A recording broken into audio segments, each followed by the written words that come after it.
Greetings!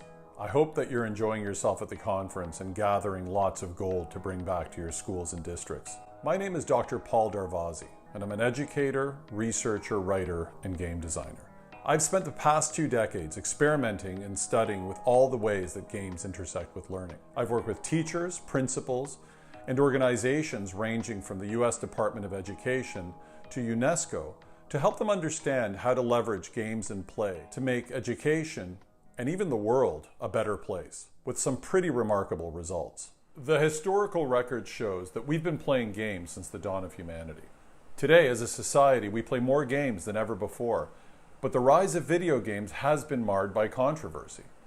They have been stigmatized for provoking violence, addiction, and antisocial behavior.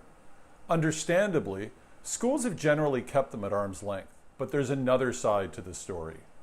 Video games, in fact, are doing a lot of good. They are being used for everything from training medical professionals to preserving the cognitive health of the elderly. The value of digital and analog games for learning is supported by a growing body of scholarly research, and more teachers, many of whom grew up playing games, understand that this massive ecology offers rich, collaborative, and immersive learning environments. Perhaps the concept would be more digestible if, instead of video games, we called them interactive simulations. In simulations, you learn by doing, which is proven to be the best way to learn. We all know that these are learning tools. Today, I hope to convince you that this, and even this, is a learning tool. You don't have to venture far into the wilds of the internet to find examples of how games are being used to teach every academic subject, cultivate literacy, support social and emotional learning, incentivize physical activity, and perhaps most important of all, to build offline and online communities. We already know about the importance of play in early childhood development, and you've likely heard about the gamification of education. However, today, I'd like to persuade you that games are more than just a fun way to engage your students. Games, in fact, might hold the key to what will be one of the most transformative periods in the history of education. Let me explain. Play is nature's learning engine. Whether a kitten paws at a ball of yarn to practice hunting, or a toddler stacks a tower of blocks to refine their motor skills, play is a deep incentive to learn. In fact, the ancient Romans made no distinction between play and learning. The Roman word ludus, which means school, also means play, showing there was no distinction between both. Since, we seem to have lost our way.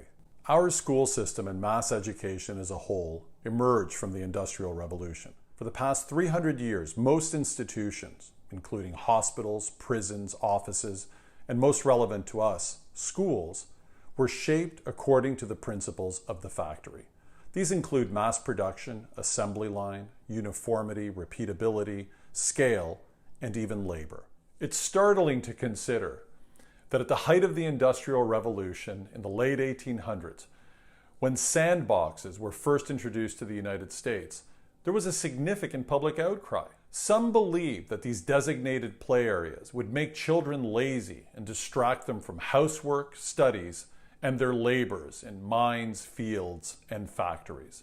Similarly, in the not too distant future, we might look back with wonder when we consider that some of our educational institutions met digital games with so much resistance. It's not all bad news, however. This is the model that gave us such things as mass literacy and public education. However, the times are changing and our school system, our people factory, is soon going to be obsolete. In fact, there's an argument that the system is already obsolete and lagging far behind the society that contextualizes it. Today, computers have replaced the factory as the engine of productivity in the 21st century. This means that institutions are changing as they are shaped by the digital paradigm. Computers can scale without uniformity, and unlike factories, they are dynamic and adaptable systems that can differentiate and accommodate the needs of each user. Motion picture and the printed book are expressions of a factory culture. Similarly, games are an expression of a computer culture. Like computers, games are numeric, rule-based entities, and many theorists even locate the origins of computers in games. And I'm not just talking about digital games. Analog games, like board games and card games, are also an expression of digital culture.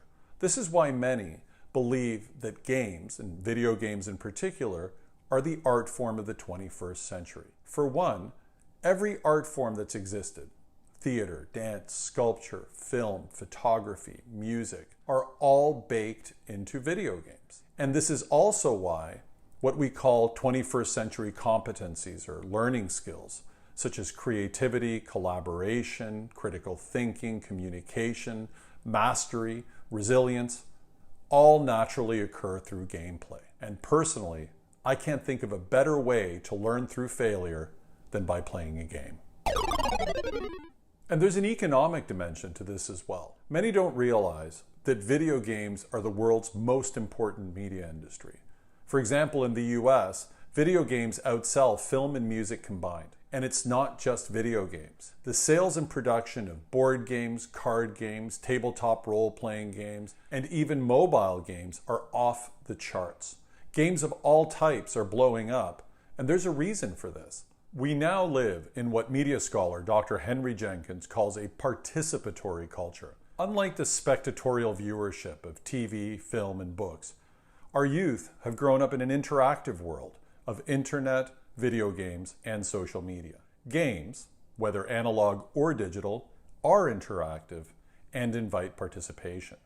Unfortunately, many of our schools, classrooms, and lecture halls continue to operate almost exclusively according to the spectatorial model. There are many exceptions to this, but education has a great deal to gain by learning from games, with games, and through games. Now let me bring it all together. True change doesn't happen from the content that you put into the system. You've got to change the system itself. Schools are systems, and some say they resemble games. Your grades are like points. You level up at the end of every year. You compete, you cooperate, and those big exams and projects are like boss fights. However, as we know, this game isn't a lot of fun for a lot of kids, and there's much room for improvement. Every game is a system of engagement, and there are literally hundreds of thousands of games out there. Each one is a resource to help us think about how we might change education. We can borrow from those game systems, graft them onto school systems, and genuinely transform education in a way that is relevant and meaningful for the 21st century. So what do? How do you act on this information? You're on the heels of a stubborn pandemic, and the last thing you need is something else to worry about or something new to throw at your exhausted staff. Well, the good news is there's no pressure. Take this as an early warning system. The potential for change is on the horizon. Just keep it in mind, and when you see the signs, roll with it.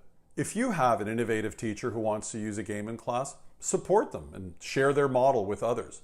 Encourage your instructional designers to learn from game designers, or maybe it's time for an esports team. Include a game design course in your curriculum, or you might even explore how game design can be used as a form of assessment for every subject. Host a game jam or start a Dungeons and Dragons club.